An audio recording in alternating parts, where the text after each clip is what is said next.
LPN, je digresse, édition du 7 décembre 2014. Bonjour à tous. Vous n'êtes pas sans savoir que l'Organisation internationale de la francophonie, OIF en sigle, a élu, enfin son président, ou devrais-je dire sa présidente, qui est la Canadienne Michaëlle Jean. Dans l'Organisation de la francophonie, les pays africains sont majoritaires. Donc on s'attendait à ce qu'un candidat africain vienne à la tête de cette organisation. Il suffisait d'un petit conclave top secret entre nous, et directement, paf paf, on pousse notre gars en tête. Mais alors ma question est la suivante. Pourquoi est-ce si difficile pour les Africains de faire l'union sacrée dès qu'il s'agit d'un organisme de portée internationale? Qui est-ce que nous avions comme candidat en présence, à part la Canadienne? Buyoya. Buyoya, c'est l'ancien président du Burundi. Ouais, auteur de 2 coups d'État. D'accord. Et qui s'est planté sur 2 élections. C'est ça. Démocratiquement désélu. Dans 2 reprises. On ne comprend pas comment un président organise des élections qu'il les perd. Alors comment est-ce que vous voulez qu'il gagne des élections qu'il n'a pas organisées? Basta. Je ne suis pas sûr que nos frères africains perçoivent la visibilité ou le côté essentiel comment dirais-je, d'avoir un Africain à la tête de ce genre d'organisation. Non. Ouais. En fait, cet OIF, ça veut le pendant du Commonwealth. Voilà, exactement, le pendant du Commonwealth. De voir que Abdou Diouf était le président et qu'après on ait proposé Buyoya, après avoir essayé de proposer Blaise Compaoré avant qu'il se fasse éjecter. C'est que en fait, ça devient une espèce d'antichambre où les anciens favoris de Paris se retrouvent en tant que... Écoute, si ça leur permet de donner une porte de sortie honorable qui leur permet de lâcher le pouvoir, moi j'en suis pour. Ben, c'est pas suffisant. Mais moi, en fait, mon problème avec l'OIF était que si c'était quelque chose qui visait à créer un canal culturel, j'étais pour. Mais à partir du moment où ils mettent un pas en dehors de la sphère culturelle, moi je trouve que c'est du hors-sujet. Il y a une représentativité au niveau des pays, mais également au niveau de certaines régions. Par exemple, vous avez le Québec qui est présent en même temps que le Canada. Ou la Belgique et la Wallonie. C'est ça, la Belgique et la Wallonie en même temps. On va pas demander à la Wallonie de s'exprimer politiquement. On va pas demander au Québec non plus de s'exprimer politiquement. Mais pourtant, ils sont là. Donc, c'est un peu brouillon tout ça. Et je pense que si on se focalisait sur un seul sujet qui était la culture, et ça aurait été mieux fait que d'essayer de se disperser dans des choses qu'on ne maîtrise pas forcément. Nous allons parler télévision avec une nouvelle chaîne lancée par le groupe Canal+, le groupe français de télévision. La chaîne s'appelle A+. Ils ont compris qu'il y a quelque chose qui se passe et ils veulent être les premiers sur le coup. Les chances de succès de cette nouvelle formule de Canal+ en Afrique. On prend possession d'un lieu, comme ils avaient pris possession des pays de l'Est avant qu'ils rentrent dans l'Europe. Ils exploitaient tous les pays. Comme toute grosse machine, Canal+, maintenant, le problème, c'est qu'il croule sous son propre poids. Il faut du fuel pour faire fonctionner la machine. Et le fuel, c'est quoi? Il faut trouver des programmes. Non, c'est vraiment, j'ai besoin d'un programme. C'est une chaîne, il faut qu'elle montre quelque chose. Si elle ne montre rien, elle est out. Ce qu'on a déjà dit à LPL, le futur Eldorado, c'est l'Afrique. Ils ne peuvent pas aller dans les autres pays en Amérique du Sud, on parle espagnol. Mais il est intéressant de voir que cette chaîne arrive en supplément de Canal Horizon. Est-ce qu'on doit en déduire que Canal Horizon n'a pas trouvé son public, ou ils se sont rendus compte que le Canal Horizon n'a qu'un public restreint finalement, et qu'il y a d'autres acteurs qui sont sur le terrain en Afrique. En plus de celles qu'ils achètent déjà clé en main, il va injecter de l'argent pour la production des nouvelles épisodes en fait. Et donc ça veut dire que c'est quelque part de la reconnaissance qu'il y a des programmes de qualité qui sont disponibles dans ce pays. Moi c'est peut-être de la reconnaissance. C'est du business. Je veux pas prendre un programme que je sais qui ne va pas marcher. Mais oui, mais c'est pas que du business, c'est de la matière culturelle. Ce dont j'ai peur, c'est que maintenant les productions, que ce soit la production de Ma Famille avec Gou et toute la clique là, et tous les autres, vont faire des produits qui sont formatés pour l'Europe. Mais A+ n'est diffusé qu'en Afrique. Oui, mais à terme, ça c'est le premier pas. L'autre problème qui est derrière tout ça, c'est que maintenant, si jamais cette chaîne fonctionne très bien, ça veut dire que la seule manière de continuer à faire des programmes avec une certaine visibilité, ou alors avec une visibilité certaine, soit on va faire du Canal+, Canal Horizon, A+, ou tout ce que tu veux, soit on va faire du beIN Sport, ce qui fait que la production africaine, notre production africaine... Mais quelle est l'alternative? Je suis un producteur africain, j'ai ma petite série qui fonctionne bien localement, mais ce n'est pas j'ai l'argent que pour 10 épisodes. Quelles sont mes options? Ben, on va à l'OIF et l'OIF va... L'OIF est un organisme, c'est l'État. Si je veux rester dans le domaine privé. En Afrique, le français n'est qu'une des langues dans laquelle on s'exprime. Mais ce qu'il y a, c'est que le cœur du message dans une série, les personnalités, etc., tout ça est développé dans une langue. Et j'ai bien peur que nos propres langues, notre propre expression africaine, nos propres expressions africaines, ils risquent de souffrir. En 2015, l'année à venir, il y aura la Coupe d'Afrique des Nations, la CAN 2015, qui aura lieu face à la défection du Maroc, évidemment, par crainte d'Ebola généralisée, bon, ça aussi. Qui aura lieu en Guinée équatoriale. Mais ce qui nous intéresse ici, ce sont la gestion des droits TV. Il faut savoir que dans le football moderne, il y a deux sources réelles larges. Ce sont les sponsors et les droits TV. Parce qu'il faut oublier les histoires de billetterie. C'est ce qu'on dit pour les impôts. C'est ce qu'on dit pour les impôts pour essayer d'en payer moins, mais la billetterie, c'était pas ça. Ici en Europe, nous n'avons pas pu voir la CAN parce qu'elle était sous le contrôle de Orange France. Il se trouve que les droits pour la CAN 2015 sont entre les mains de beIN Sport, le groupe qatari basé en France, lui aussi. Eh bien, beIN Sport a été clair. Celui qui ne paie pas n'a pas les images. J'ai l'impression que la CAF voit l'argent sur la table et elle arrête de réfléchir. Mais la CAF... Parce que normalement, elle doit voir cet argent sur la table et dire, écoutez, j'ai un bon produit, mais ce produit vient avec un certain nombre de conditions. Ouais. Ça fait partie du deal. Le deal veut que les 10 pays les plus fauchés, Puntland, Darfour, Somaliland, les pays qui sont en guerre, hein, qui sont en guerre. Ben, donc tout le monde a gratos. Et les pays en guerre qui ne peuvent pas s'organiser pour payer, etc. Ben, eux, ils devraient avoir quand même, si pas gratos, un prix vraiment forfaitaire extrêmement bas. Là, ce que je comprends dans tout ça, c'est que la CAF, c'est le petit quelque chose de la FIFA. Ouais, d'accord. La FIFA, on sait comment ça fonctionne. On sait comment ça fonctionne. Ouais. C'est la famille, c'est la Camorra de la FIFA. C'est elle qui s'occupe de vendre les droits, d'accord, à d'autres entreprises. C'est pas un problème national, c'est quelque chose qu'à la limite, on n'a même pas les clés pour pouvoir en discuter. Ce sont des choses privées. Qui nous passent par-dessus la tête. Mais on parle le résultat des courses, on ne pourra pas voir les matchs. Et c'est très bête. Et c'est très bête. Mais on en parle parce que c'est justement un business, c'est un produit, et c'est un business sur quelque chose qu'on aime bien. Et donc on pourrait se dire, on ne voudrait pas voir ce business se casser la gueule parce qu'il est mal géré. Nous allons parler du sujet local. Quand je dis local, c'est européen de la semaine. Il s'agit de la fameuse révolte des coiffeuses de Château d'Eau. Château d'Eau, qu'est-ce que c'est? Nous sommes en Belgique, Château d'Eau, c'est le matongué des Français là. Là où les filles viennent passer toute la journée pour se faire les tresses. Les filles seulement. Si tu es à Paris, tu verrais qu'il y a autant de gars que de filles là-bas. Ok, d'accord, ça va. Mais voilà, les coiffeuses sont rentrées en grève. Pour quelle raison? Elles ont brisé un tabou et avoué combien elles étaient payées. Ouais, et donc, l'esclavage. L'esclavage capillaire. Des dames en question ont décidé de faire grève.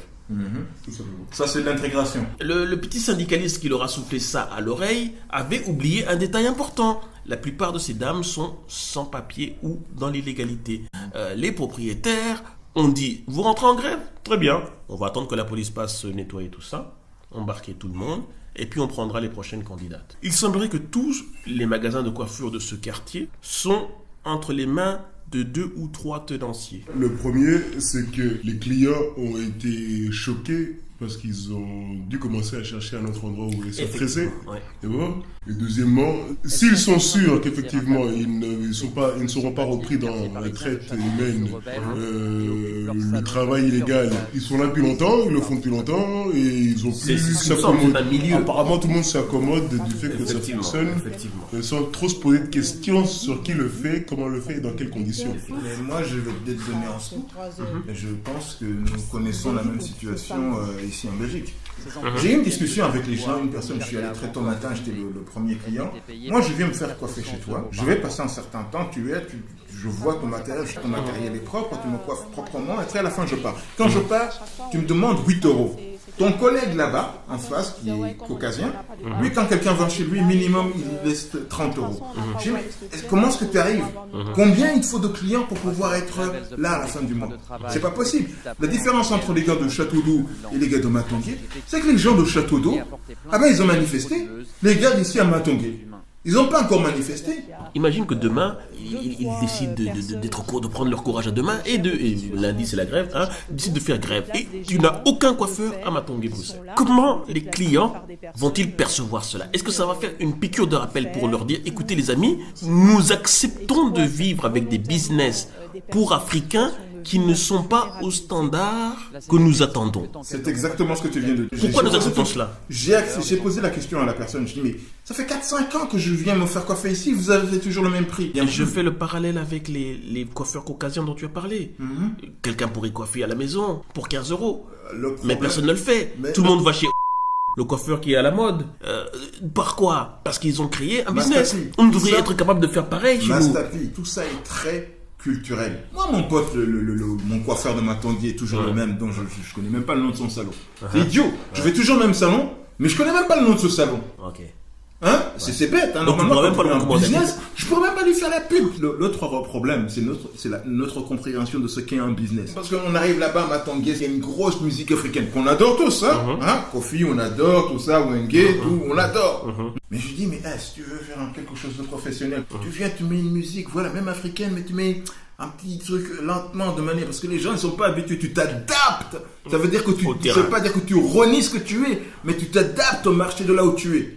Avant d'espérer la compassion ou la solidarité de la part des clients, il faudrait que nous-mêmes, nous atteignions ce niveau professionnel qui fait que les gens, ces clients, tiennent non seulement à nous, pas parce qu'ils nous payent de l'argent, mais parce que nous rendons un service, et un service important.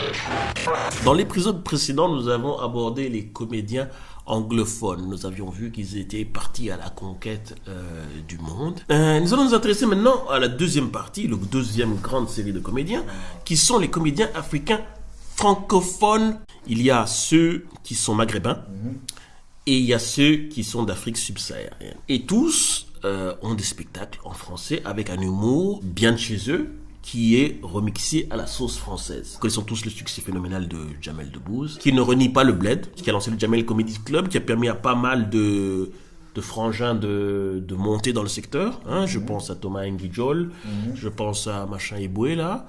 Merci. Patson, qui n'est plus à présenter. Ah, la fille, comment elle s'appelle? Et l'autre fille, là, ouais, je sais plus, j'ai oublié son nom. Elle, quoi. Ouais. Donc, ce que je veux dire, ce que j'aime bien, c'est qu'il y a du monde. Claudia Tagbo. C'est son nom? Oui, Claudia. Ben, je ne l'aurais pas trouvé. Ouais. Et que pensez-vous de cette génération de comédiens africains francophones? Déjà, soyons clairs, est-ce qu'ils vous font rire, vous? Non. Il y a quand même certains. Non, il y a des professionnels de l'humour et il y a les autres. Mais ce que j'ai remarqué, c'est qu'ils le font un peu à l'américaine, certains. Donc, ils le font comme des stand-up. Tandis que, justement, le Dieudonné dont vous parlez est plus dans l'ancien style français. C'est pas l'ancien style, non, c'est ça. Il a commencé dans le style français, oui, mais il a son style, c'est-à-dire... Tous ces jeunes qui sont venus avec le Jamel Comedy Show, par exemple, pour ne parler que d'eux, ont ce style stand-up américain. Si on a vu que ça... Ils ne sont pas en vitesse de croisière, c'est ça que je veux dire. Si on a vu que ça, si on a grandi qu'avec ça, je peux parfaitement comprendre qu'on trouve cela correct. Maintenant, si on est exposé à des variations dans l'humour, non seulement au niveau français, mais aussi dans d'autres langues, automatiquement on repère que il y a les gens, on voit tout de suite la filiation bâtarde vis-à-vis du stand-up. Vu que c'est nouveau ici en Europe, jusqu'à présent on nous acceptait pour être de bons joueurs de foot, pas pour notre capacité à nous exprimer, mais on exprime les problèmes qu'on trouve sur place avec notre culture, notre façon d'enchaîner les mots, qui fait que ça revient par rapport à ici, il y a quelque chose d'original. On a parlé de ma famille, si on regarde un type comme Gohou, Gohou c'est un type qui va nous faire rire parce que c'est l'Africain. C'est l'Africain en nous qui nous fait rire. Ouais. Mais si jamais on voit personne qui commence à parler de sa maman avec ses grosses fesses, etc., qui vient se retourner, qui va donner une claque aux enfants, etc., oui, ça va en faire une image caricaturale de l'Africain qui va malgré tout être accepté ici. Mais tu viens avec ce genre de blague en Afrique, je suis pas sûr qu'il aurait le même effet et je ne suis pas sûr que lui-même sortirait les mêmes blagues en Afrique. C'est un défi pour les humoristes africains qui doivent jongler sur deux pieds. Il faut mieux jongler sur deux pieds. Oui. Donc, parce qu'ils peuvent même pas proposer le même spectacle des deux côtés de la Méditerranée. Des deux côtés de la Méditerranée, tu ne peux pas proposer la même. Culture toujours, nous en arrivons à la séquence redoutée du film que vous n'avez pas encore vu, mais dont vous allez nous raconter que de bonnes choses, j'espère. Votre silence en dit beaucoup. Wow. Where the roads runs out. Alors, au début, j'ai cru qu'à un moment donné, il y avait de lance-pierre avec des explosions. Non, c'est mon avis. Donc, vous connaissez, je suis une personne simple. Bien sûr. Quand au-dessus de 2 niveaux d'interprétation dans un film, je suis dépassé. J'ai pas honte de le dire. Je représente une frange minoritaire de la population, mais nous sommes puissants. Raconte pas ta vie, parle du film. Bon, il y a des gens. Isaac de Bancolet, je le connais, mais c'est bien. Je suppose que l'actrice, c'est pas la fille de Bartalando. Alors, on est aucune idée. Mais voilà, je me rattache à un truc que je connais, désolé les gars. Si t'es obligé de parler des acteurs, c'est que le film lui-même ne t'inspire pas beaucoup. Moi, ce que j'ai compris, c'est que Isaac de Bancolé, au départ, il est quelque part dans une ville quelconque occidentale. Il boit un coup de trop et puis finalement, il se retrouve en Afrique. Il y a probablement une histoire que je connais pas. Et là, il trouve sa raison d'être, comme on dit en anglais. Il va se retrouver dans un endroit en bled perdu, il va se rendre utile et comme par hasard, il va se retrouver avec la mère Teresa locale, donc il va tomber amoureux. Ça a l'air d'être un thème pas trop original. Qui est quoi le thème? C'est quoi le thème? C'est la bête love story entre les deux? Non, je crois que c'est... Je pense que c'est la bête love story entre Non, mais dans l'histoire, un match de foot, il gagne des trucs de photo, voilà, des Nicolas ou je sais pas. Je sais pas, parce que la bande-annonce nous annonçait le premier film officiellement de la Guinée équatoriale. C'est pas possible. Déjà, il est en anglais, ça m'étonne. Même voilà, que je sache, Guinée équatoriale, il parle plutôt portugais, non? Ou espagnol. Portugais. Guinée-Bissau. Tout ça, en fait, c'est quoi le thème? Moi, j'ai une difficulté à voir le thème de ce truc-là. C'est la rédemption du gars qui s'était perdu en Europe et en Occident. En tout cas, il était en Occident. Il était en Occident, quelque part. Et puis, il revient en Afrique et il se retrouve. Il revient se ressourcer encore une fois. Il se rédempte et il tombe amoureux. Mais il y a que là sur la dernière scène qu'on voit que cette femme-là était ça a l'air d'être une bonne sœur, non? Ou alors une bonne sœur repentie. Ou alors c'est une bonne sœur repentie, parce qu'être bonne sœur, c'est un péché grave, les gars. Il me rappelle Out of Africa. Mais j'ai jamais vu Out of Robert Redford et Meryl Streep. Ça me rappelle. Moi, j'ai jamais regardé. Sauf que moi non plus, j'ai pas regardé. Comment ça peut te rappeler? C'est la bande-annonce, non? J'ai vu cette bande-annonce. C'est le but de l'émission. On dirait Out of Africa avec un acteur noir. Voilà.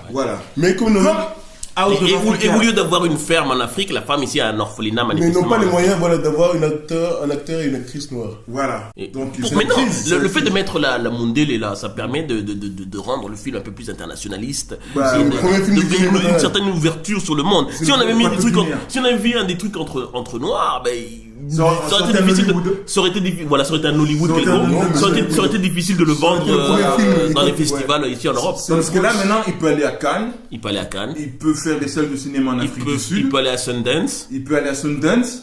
Parce que voilà. Mais il ira pas à l'UGC du coup. Il ira pas dans la semaine africaine. C'était le podcast du 7 décembre 2014. Je remercie encore une fois les chroniqueurs DLB et PGB. Ouais. Encore un big up au rédac chef qui est coincé dans son lit avec 52 de fièvre. Je vous rassure, ce n'est pas Ebola. On le retrouvera lors de la prochaine édition du podcast Je digresse. Ciao, bonsoir tout le monde. Ciao.